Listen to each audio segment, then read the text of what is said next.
નમસ્કાર દર્શક મિત્રો, હું જયશ્રી પરીખ આજના રાશિચક્ર કાર્યક્રમમાં આપનું સ્વાગત કરું છું. તો જાણો કેવો રહેશે આજનો તમારો દિવસ. દિવસ દરમિયાન તમારે શું રાખવું પડશે ધ્યાન?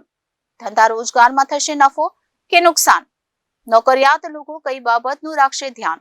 કોને કેટલો થશે ધન લાભ અને કઈ રીતે વધશે માં લક્ષ્મીની કૃપા? આજે કોઈ રહેશે તંદુરસ્ત તો કોઈ હશે દુખાવાથી પરેશાન. પ્રેમી યુગલો માટે શું છે આજના સમાચાર? ચાલો જાણીએ તે રાશિઓ કઈ છે.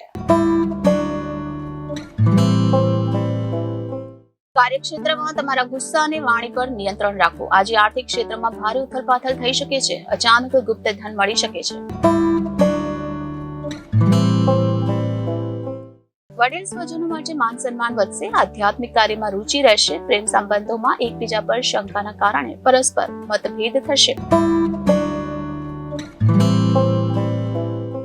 આજે બોસ તરફથી પ્રશંસા અને પ્રોત્સાહન મળશે. બેરોજગારોને રોજગાર મળી શકે છે. ઉદ્યોગમાં નવા સહયોગી બનશે. વેપારમાં નવા પરિણામો લાભદાયી સાબિત થશે. આધ્યાત્મિક કાર્યમાં રુચિ રહેશે. વિવાહિત જીવનમાં તમને તમારા જીવનસાથી સાથે સુખ અને સહયોગ મળશે. નબળી આર્થિક સ્થિતિના કારણે પરિવારમાં તણાવ પેદા થઈ શકે છે. મુસાફરી કરતી વખતે સાવચેત રહો. સામાજિક કાર્યમાં રસ રહેશે.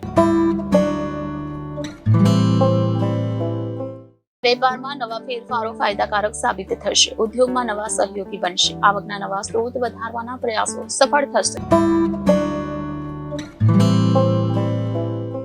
આજે તમારી વ્યવસાયિક યોજના સફળ થશે. આજે સ્વાસ્થ્યમાં સુધારો થશે. નોકરીમાં પ્રમોશનની સાથે પગારમાં વધારો થશે. ત્વચા સંબંધિત રોગ અચાનક ગંભીર બની શકે છે. સંતાન પક્ષ તરફથી તમને કોઈ સારા સમાચાર મળશે. પ્રેમ સંબંધોમાં વધુ પૈસા ખર્ચ થશે.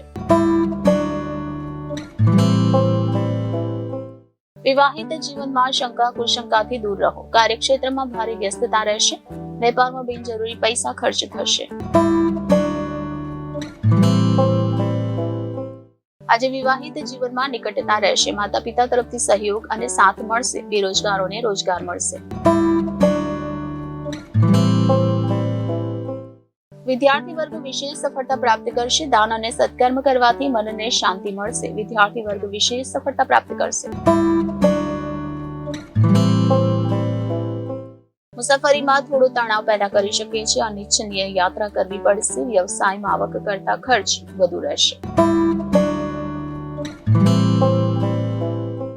તો આ સાથે જ આજનું રાશિચક્ર કાર્યક્રમ અહીં સમાપ્ત થાય છે. આવતીકાલે ફરી મળીશું. ત્યાં સુધી મને રજા આપશો અને જોતા રહેશો જનાદેશ ન્યૂઝ. નમસ્કાર. આપનો દિવસ શુભ રહે.